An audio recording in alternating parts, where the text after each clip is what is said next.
हालात कैसे भी हो बहादुर कभी रोया नहीं करते, सीने में जिनकी सीखने का जुनून हो वो कभी हिम्मत खोया नहीं करते। Welcome back to my YouTube channel. उम्मीद करता हूँ काफी व्यस्त होंगे, व्यस्त होंगे, मस्त होंगे।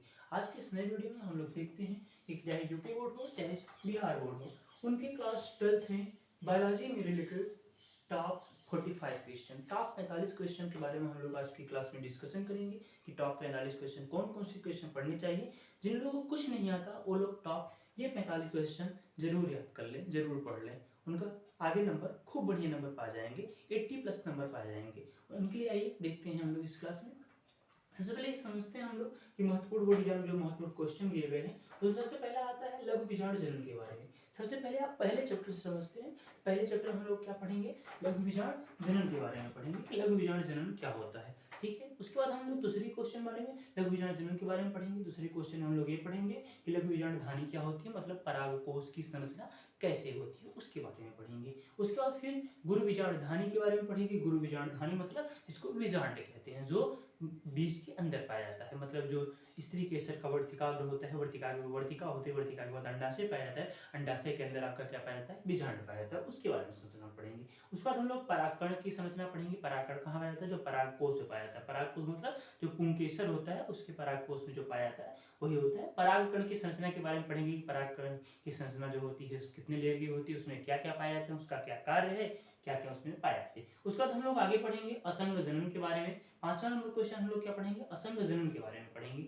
असंग जनन मतलब क्या हुआ, असंग जनन में हम लोग पढ़ेंगे कि जब बिना निषेचन के ही कोई चीज बनता है तो उसे असंग जनन कहते हैं। ठीक है, उसके बाद हम लोग पढ़ेंगे भ्रूणपोष के बारे में, सॉरी भ्रूणपोष के बारे में पढ़ेंगे। भ्रूणपोष क्या चीज है उसके बारे में पढ़ेंगे। भ्रूणपोष के बाद हम लोग अनिषेक फलन के बारे में पढ़ेंगे या असत्य फल के बारे में पढ़ेंगे।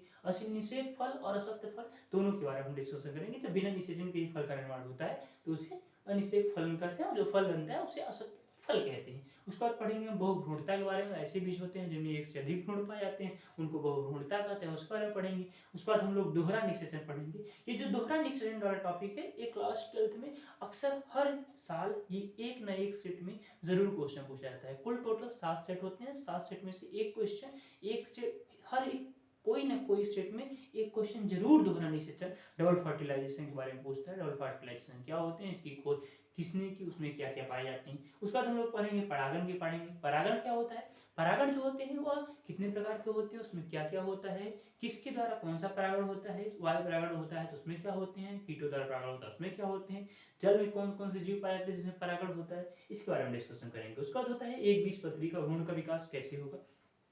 ऐसे भ्रूण जो एक बीजपत्री होंगे उनके भ्रूण का विकास कैसे होगा, जो द्विबीजपत्री वाले भ्रूण होते हैं उनका विकास कैसे होगा। उसके बाद हम लोग आगे पढ़ते हैं अंडाणु जनन के बारे में कि अंडाणु जो होते हैं उसका जन्म कैसे होगा। शुक्राणु जनन की प्रक्रिया के बारे में पढ़ेंगे। अंडाणु शुक्राणु जनन प्रक्रिया के अलावा यहाँ पे नहीं लिखा गया है जो स्त्री जनन तंत्र होता है और स्त्री जनन तंत्र जिसको मादा जनन तंत्र कहते हैं उसके बारे में, और पुरुष जनन तंत्र जिसको नर जनन तंत्र कहते हैं इसके बारे में। वेरी वेरी इंपॉर्टेंट क्वेश्चन है फॉर क्लास 12th के लिए, चाहे बिहार बोर्ड हो चाहे यूपी बोर्ड हो, दोनों के लिए स्त्री जनन तंत्र और पुरुष जनन तंत्र। ठीक है, नर जनन तंत्र मादा जनन तंत्र बारे में खूब क्वेश्चन पूछा जाता है। उसके अलावा शुक्राणु एवं अंडाणु की संरचना चित्र बनाइए, उसके बारे में एक्सप्लेन कीजिए, ये भी क्वेश्चन यहाँ पे नहीं लिखा गया है, वो भी क्वेश्चन खूब पूछता है। ठीक है, उसके बाद हम लोग एमसी के बारे में पढ़ेंगे। एमसी क्या होती है, मासिक चक्र जैसे आवर्त चक्र जिसको पीरियड कहते हैं उसके बारे में पढ़ेंगे। उसके बाद हम लोग फर्टिलाइजेशन के बारे में पढ़ेंगे, निषेचन के बारे में पढ़ेंगे, निषेचन कैसे होता है क्या होता है। उसके बाद हम लोग प्लेसेंटा अपरा के बारे में पढ़ेंगे, जो बेबी माँ के गर्भ में होती है तो उसी के द्वारा अपना भोजन पोषण प्राप्त करती है, अपरा या प्लेसेंटा के द्वारा। प्लेसेंटा के बारे में पूरा डिटेल्ड स्टडी करना है। उसके बाद अगले क्वेश्चन आता है नर जनन तंत्र का संचित्र वर्णन। देखिए यहाँ पे क्वेश्चन दिया गया है नर जनन तंत्र का संचित्र वर्णन या मादा जनन तंत्र का संचित्र वर्णन। नर जनन तंत्र या मादा जनन तंत्र क्या होते हैं उसके बारे में पूरा डिटेल्ड स्टडी करनी है, पूरा डिटेल पढ़ना है। ये 3 नंबर और 5 नंबर दोनों में आते हैं। ज्यादातर जितने क्वेश्चन दिए गए हैं सब 3 नंबर, 4 नंबर, 5 नंबर में आते हैं। ठीक, उसका आता है मादा जनतंत्र के बाद नर जनसंख्या विस्फोट के बारे में। जनसंख्या विस्फोट क्या होती है, जनसंख्या वृद्धि कैसे हो रही है इसके बारे में पढ़ेंगे। उसके बाद हम लोग परिवार नियोजन के बारे में पढ़ेंगे। परिवार नियोजन में ही हम लोग सुविधा के लिए पढ़ेंगे क्या क्या चीजें, प्रिकॉशन क्या क्या होती हैं, बचाव क्या क्या होते हैं। परिवार नियोजन में ही हम लोग नलबंदी नसबंदी के बारे में पढ़ेंगे। उसके बाद आता है सगर्भता का चिकित्सित समापन जिसको एमटीबी कहते हैं, इसके बारे में हम लोग डिस्कशन करेंगे। मतलब यहाँ पे आपका एग्जाम में पढ़ लेना ही, ये जरूर आपके एग्जाम में आता है। उसके बाद आता है उल्वेधन के बारे में, एमनियोसेंटेसिस जो होते हैं उसे क्या कहते हैं, इसके बारे में डिस्कशन होगा। उसके बाद आते हैं स्वपात्र निषेचन जिसको आईवीएफ कहते हैं, या फरक नलिसिस जो होती है, टेस्ट ट्यूब बेबी जिसे कहते हैं, टेस्ट ट्यूब बेबी जिसे कहते हैं, उसके बारे में पढ़ेंगे, परख एनालिसिस के बारे में। उसके बाद आता है अपूर्ण प्रभाविता। अपूर्ण प्रभाविता क्या होती है, इसके बारे में डिस्कशन किया जाएगा। अपूर्ण प्रभाविता कैसे होती है, ये सहप्रभाविता क्या होती है, बहु प्रभाविता क्या होती है। अपूर्ण प्रभाविता, सहप्रभाविता, बहु प्रभाविता, इन तीनों में से किसी न एक क्वेश्चन आपके बोर्ड एग्जाम में जरूर आएगा। Very very most important question है। उसका हम लोग मेंडल के नियम पढ़ेंगे, मेंडल के तीनों नियम पढ़ेंगे, पृथक्करण का नियम, विसंयोजन का नियम, स्वतंत्र अभिव्यूहन का नियम, ये सब, और प्रभाविता का नियम, अप्रभाविता का नियम, इन सब के बारे में कोई ना कोई क्वेश्चन मेंडल से जरूर आएगा आपके बोर्ड एग्जाम में। एकदम निश्चित कर लीजिए, इसको लर्न कर लीजिएगा, याद कर लीजिए, पढ़ लीजिए, समझ लीजिए, कुछ भी करिए लेकिन पढ़ लीजिएगा। मेंडल के किसी न किसी नियम का आपके बोर्ड एग्जाम में जरूर क्वेश्चन आएगा। उसके बाद हम लोग पढ़ेंगे मनुष्य में लिंग निर्धारण कैसे होता है, कैसे लड़का बनता है, कैसे लड़की बनती है, कैसे गाँव में जो अपवाद चलता है कि महिलाओं को दोष देना गलत है, ये क्यों गलत है।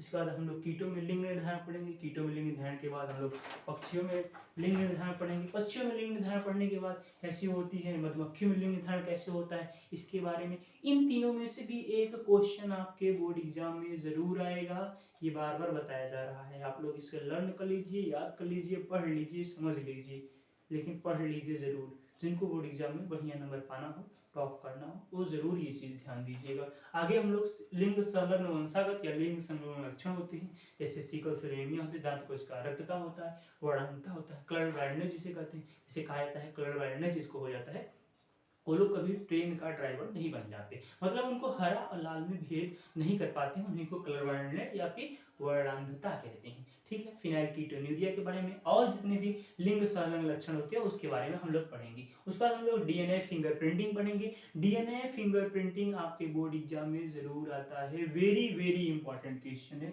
Very very important, very very important question है ये। ठीक है, उसके बाद हम लोग वाटसन एंड क्रिक द्वारा डीएनए की द्विकुंडली संरचना का चित्र सहित व्याख्या करनी है। आपके एग्जाम में हर साल एक जरूर क्वेश्चन आता है, वाटसन एंड क्रिक द्वारा डीएनए की प्रस्तुत संरचना, चाहे चित्र बनाने को दे देगा या उसका एक्सप्लेनेशन कर देगा, ये भी आपके एग्जाम में खूब पूछा जाता है। वेरी इंपॉर्टेंट क्वेश्चन है वाटसन एंड क्रिक का, वेरी इंपॉर्टेंट क्वेश्चन है वाटसन एंड क्रिक का, इसको आप लोग जरूर पढ़ लीजिएगा।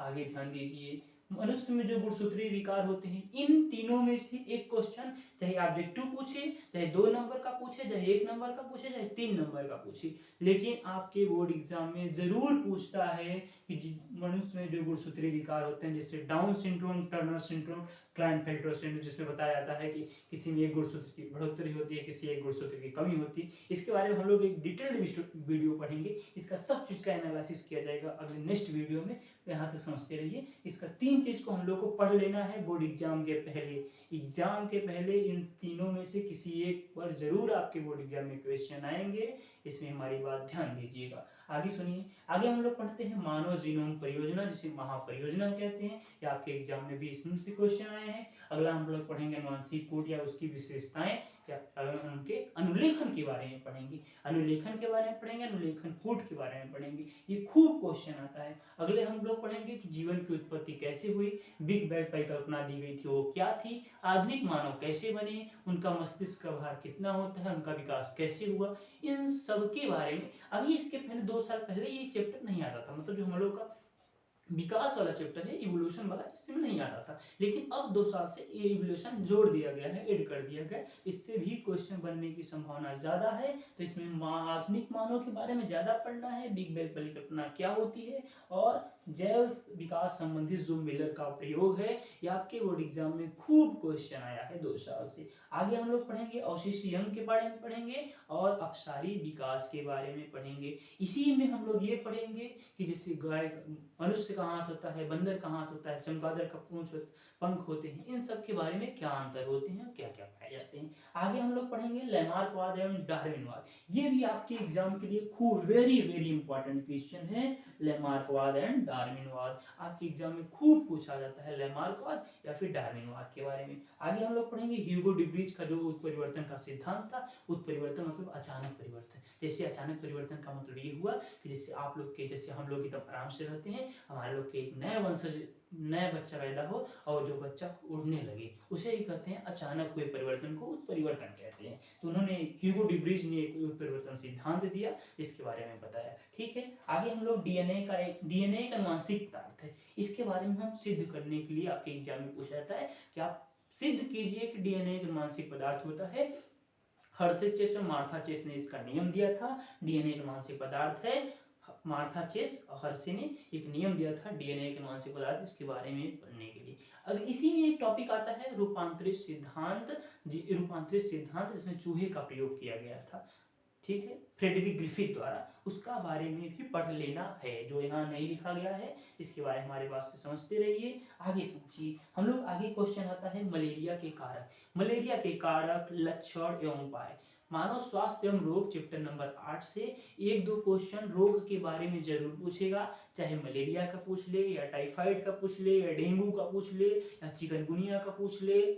और इसके साथ साथ ज्यादातर क्वेश्चन जो होगा आपका कैंसर के बारे में खूब क्वेश्चन पूछता है कि कैंसर के कारक क्या हैं, उसके लक्षण क्या हैं, उसके बचाव क्या हैं। अपने आसपास आप लोग देख भी रहे होंगे कैंसर कैसे होता है। और इसी में एड्स के बारे में भी खूब क्वेश्चन पूछता है, एड्स कैसे होते हैं, क्या होते हैं, इसके बारे में। इसी में हम लोग टीकाकरण एवं टीका के बारे में पढ़ेंगे कि जो वैक्सीन लगती है, हम लोग अभी हाल ही में कोविड गुजर के गया है, कोविड आया था, उसमें जो वैक्सीन लगी थी वो कैसे बनती है, कैसे बनती है, कब बनती है। जो अभी तक इसके पहले वैक्सीन जो लगी थी पोलियो की, वो कैसे बनी थी, या वैक्सीन कैसे बनती है, इन सब के बारे में इसमें पढ़ना है। और प्रतिजैविक औषधि, एंटीबायोटिक जो मेडिसिन होती है, प्रतिजैविक जो औषधि होती है, इसके बारे में भी पढ़ना है। आगे हम लोग क्या पढ़ेंगे, एल्कोहल के कुप्रभाव, रोकथाम एवं बचाव। एल्कोहल के कुप्रभाव, रोकथाम एवं बचाव का मतलब ये हुआ कि जैसे जो लोग शराब पीते हैं, शराब से क्या नुकसान है। शराब इसलिए नहीं बनाया गया ताकि लोग पीकर उसको बेवजह बेमतलब का काम करें, शराब इसलिए उसको दवा के रूप में ही बनाया गया था, लेकिन उसका लोग दुरुपयोग करने लगे तो उसका क्या कुप्रभाव है, उसका क्या गलत प्रभाव है, इन सब के बारे में पढ़ना है आपके बोर्ड एग्जाम में। ये 45 क्वेश्चन जिनको याद रहा, जो पढ़ लिया, उनका बोर्ड एग्जाम में आधा परसेंटेज मिलने से कोई नहीं रोक सकता। आधा परसेंटेज का मतलब हुआ 50%। आगे की वीडियो हम लोग एक और लाएंगे, ये पार्ट 1 है, इसके बाद पार्ट 2 एक वीडियो और लाएंगे, इसमें हम और 45 क्वेश्चन का डिस्कशन करेंगे। टोटल हम लोग 100 क्वेश्चन का टारगेट रखे हैं कि मात्र 100 क्वेश्चन संपूर्ण आपके बायोलॉजी की किताब से, जीव विज्ञान की किताब से, कक्षा 12वीं का मात्र 100 क्वेश्चन देंगे। और 100 क्वेश्चन में से जिनको 100 क्वेश्चन आता रहा, उनका बोर्ड एग्जाम में कम से कम मिनिमम 80 नंबर से कोई नहीं रोक सकता। जो लोग कुछ नहीं पढ़े हैं उनके लिए ये वीडियो बनाया जा रहा है, और जो लोग पढ़े हैं उनके लिए रिवीजन के लिए ये वीडियो बनाया गया। इसमें सभी चीजें, क्वेश्चन के बारे में बताया गया, कौन कौन से क्वेश्चन इंपॉर्टेंट हैं। आप लोग इसको पढ़ते रहिए, जो भी तकलीफ हो, जो भी दिक्कत हो, कमेंट बॉक्स में कमेंट कीजिएगा आपके अपने। उसके बाद इस वीडियो को thank you for watching, like share and subscribe, please watching this video. Best of luck.